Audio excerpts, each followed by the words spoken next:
many initiatives that led to civic education. I was a firm supporter of the new constitution.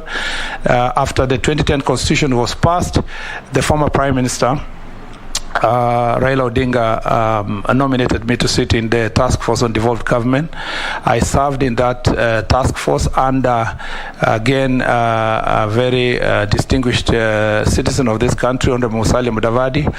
And that, Mr. Speaker, must have been my most notable contribution on matters devolution, because we came up with 6 laws on matters devolved governance.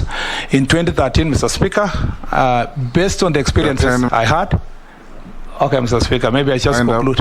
I just wind up by saying, from 2013, I was elected to be a senator of by the people of Elgeyo Marakwet County, and in the Senate I served in various capacities as a chair of devolution committee, represented Kenya in Pan-African Parliament, deputy majority leader, Mr. Speaker, in the second term, until I was unceremoniously bundled out of my position on 12th May 2020. Mr. Speaker, I want to thank Mr. Speaker, the Almighty God, for the journey that I've traveled in public service.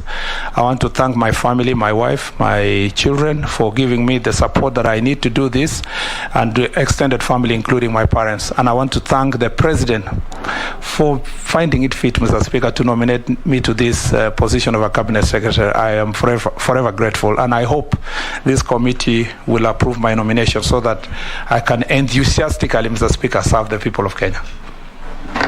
Thank you. At the end of the proceedings, I'll give you 3 minutes to say your last issues.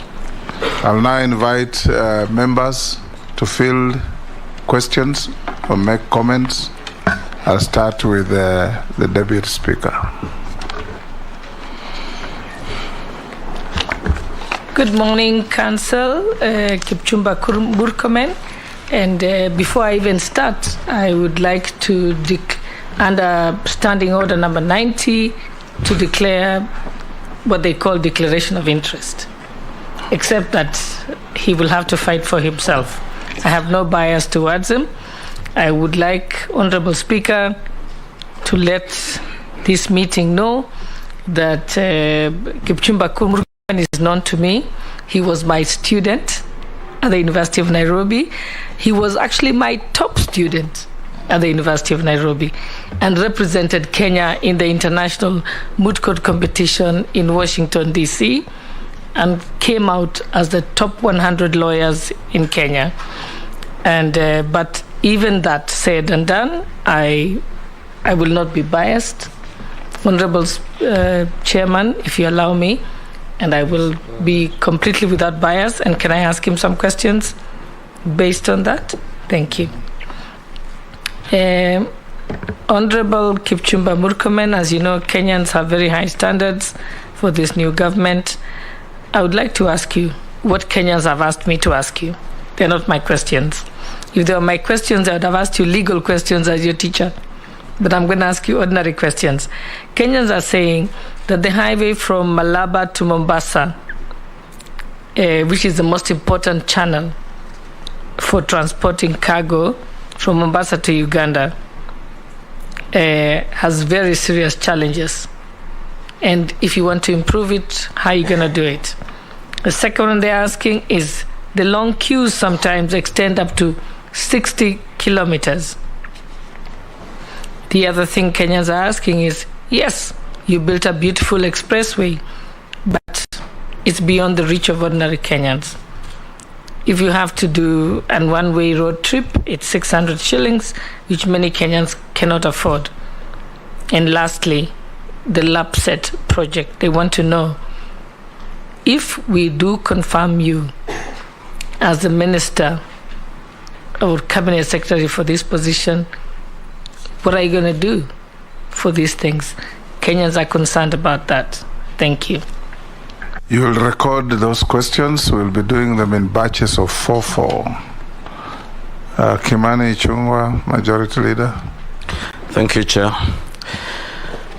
Senator Murkomen, you've indicated that you work for SMS advocates. That's Sigai Murkomen and someone advocates. Singoi Murkomen and Sigai advocates. And I'm certain, Senator, you are watching yesterday's deliberations before this committee. And at one instance, when the Honorable Senator Kithure Kindiki was here, a question was put to him by the leader of minority on a payment that came from a company that was called Out of the Box, that was said to be proceeds of the NYS scandal, I think sometime back in 2015 or 2016. And Professor Kindiki contended that that payment was actually not to his law firm, but to your law firm. And you thereafter owed him some 500,000 shillings that you paid him by check. And he indeed indicated that it was not his business to know where the money came from. Now that you're here, Senator Murkomen, get out of the box and tell us whether that money were proceeds of crime, whether that money came from NYS, and what you are being paid for. Two, Senator Murkomen, you've been nominated into a very important docket, and I'm certain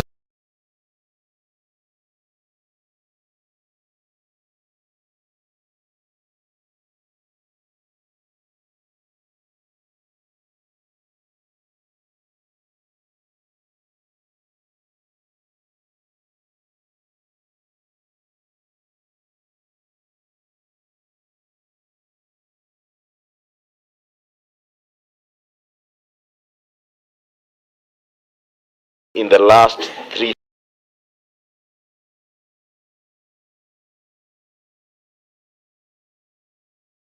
years, very many new road projects being commissioned, some that are not even in the budget, and that has occasioned a crisis within the road sector, roads construction sector, with very many contractors holding huge pending bills. And all their projects, I think almost 70 to 80% of the road in this country have stalled, including very critical highways like the ABC to Rironi Highway.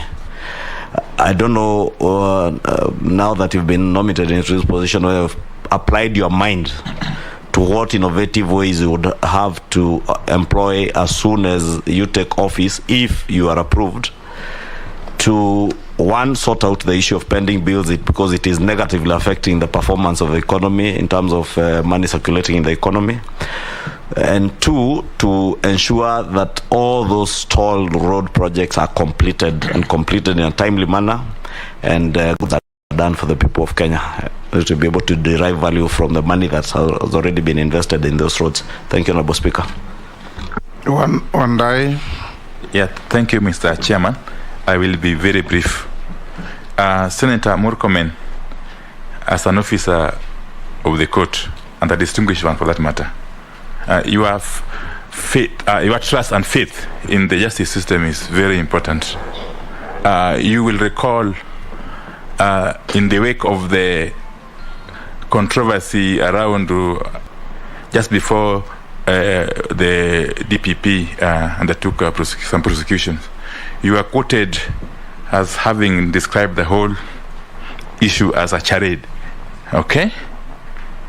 I just want to find out from you if you still hold the same view, in view of the fact that, thereafter a task force was formed to undertake some inquiry into this matter. A task force headed by PS Professor Maringa. And if at all you came to if at all you read the report of that task force, because personally I tried looking for it, I couldn't lay my hands on it here as chair of PAC. Yeah, that is one. Two is on the LAPSSET issue. The LAPSSET Corridor Development Authority was supposed to serve as a special purpose vehicle for the implementation of the LAPSSET Corridor project. So how will you ensure that LAPSSET Development Authority gets all the necessary powers and capacity to accomplish the assignments as per the law establishing it? That is very important. But secondly, why can there be a specific budget channeled directly to, domiciled at LAPSSET authority for implementing these program components. Thank you. Thank you. Owen. Thank you, Chair and Speaker. Senator Murkomen, I have nothing actually to declare interest on. I want you to address yourself to the question of open sky policy, and looking at Mombasa, which is actually an international airport by its name, but in operations it has become more of a domestic airport. We used to have 67 charter flights that promoted tourism in the area, but now we only have 2 remaining. We also used to have Qatar Airways fly to Mombasa, Ethiopian Airways, and many other international flights would land in Mombasa, and it promoted the tourism in that area. But there has been a deliberate policy called the protectionist policy on Kenya Airways, protecting Kenya Airways, and therefore it has shut off all these other airlines, and it has closed the airspace only for Kenya Airways, turning Mombasa into more of a domestic airport, same as Malindi. This has hurt tourism, and those people that come from the tourism areas, especially at the coast, are suffering, not because of the Minister of Tourism, but because of the Minister of Transport, because they have done an injustice in terms of the airspace. What will be your policy towards opening up the airspace to ensure that we have direct flights from London, from Frankfurt, from Milan, so that we can promote tourism? Because your ministry, the ministry you've been nominated to, cuts across other ministries as a supporter, as it supports in terms of infrastructure. That is one. Mr. Speaker, the people of Malindi have also asked me to ask this question. The airport in Malindi has always been said to be expanded, and actually Kenya Airports Authority is said to have taken over land from people and have promised to pay. Those people are living in squalor. They're living as very poor people because their land has been taken. They are not allowed to do any development on the land, and yet Kenya Airports Authority has not paid them up to this point, and it has taken many, many years. While the airport is lagging behind because nothing is happening and it is killing tourism, the people are living in poverty because they have not been paid their money. What would you do when you are approved as... Deal with the question of Senator Kimani Ichung'wah, so that I come back to my teacher, because... I've never been a senator. No, sorry. Honorable Majority Leader Kimani Ichung'wah. There was a senator called Kimani Wamatangi. So that creates that confusion. So, Speaker, let me first deal with the question of the out-of-the-box, Mr. Speaker, and the question of mentioning of SMS advocates. It is true, Mr. Speaker, that sometime in 2016, the Committee on Public Accounts Committee investigating the NYS saga came to the conclusion that, Mr. Speaker, a client known as Out of the Box Company Limited was paid by was part of the companies that were suspected to have participated in the NYS scandal. Although, Mr. Speaker, the evidence that was before the committee indicated that that company, Mr. Speaker, the SMS advocates that were the lawyers for the Out of the Box handled a transaction that Out of the Box Limited purchased a property via SMS advocates. Mr. Speaker, the committee received a representation from both parties. And although, Mr. Speaker, as you know, you are a lawyer of a senior lawyer, actually, you and your deputy, Mr. Speaker, very senior, yeah. Thank you, Mr. Speaker, of high repute. When we receive resources from clients to purchase a property, there is no legal requirement to go and ask them, how did you earn them? Some get them by, Mr. Speaker, collecting, Mr. Speaker, offering in charge. Others by selling whatever they sell, Mr. Speaker. Others by employment they have. But once money comes from the account to the law firm's responsibility is just to ensure that you use them prudently to carry out the transaction that the client requested. The law firm did so, and despite that representation, the committee went ahead and made adverse recommendations against the SMS advocates. Aggrieved, the law firm went to court, Mr. Speaker, in 2017. And Mr. Speaker, on April 2020,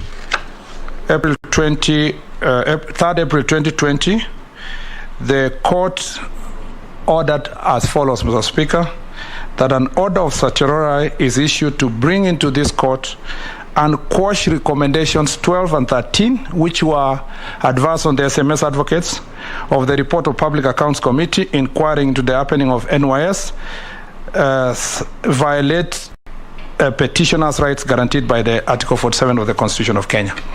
So, Mr. Speaker, as a senior lawyer, you know, once the court has quashed those proceedings, they are as though they never happened. And so, Mr. Speaker, to me, that's no longer an issue. That matter has been rested by the decision of the court. And anyone reading parliamentary report, a particular recommendation of the committee, paragraph 12 and 13, should now be aware that that has been quashed by the court. And that now leaves me, Mr. Speaker, to deal with the policy issues. Mr. Speaker, I want to collapse some of the questions that have been asked sector-wide. My teacher has asked, Honorable Sholei, Deputy Speaker, has asked a very important question about congestion of the Northern Corridor Road. And Mr. Speaker, particularly at the Malaba border, where we have a problem of congestion insofar as clearance is concerned. The problem in Malaba border is twofold, Mr. Speaker. One is the technology used by KRA to be able to clear truckers. Sometimes they have been facing challenges, and as a result of that technology being used, Mr. Speaker, sometimes even the challenge is about internet availability. And Mr. Speaker, we will work with the relevant Ministry of Finance and the Kenya Revenue Authority to ensure that they are able to put in place modern technology that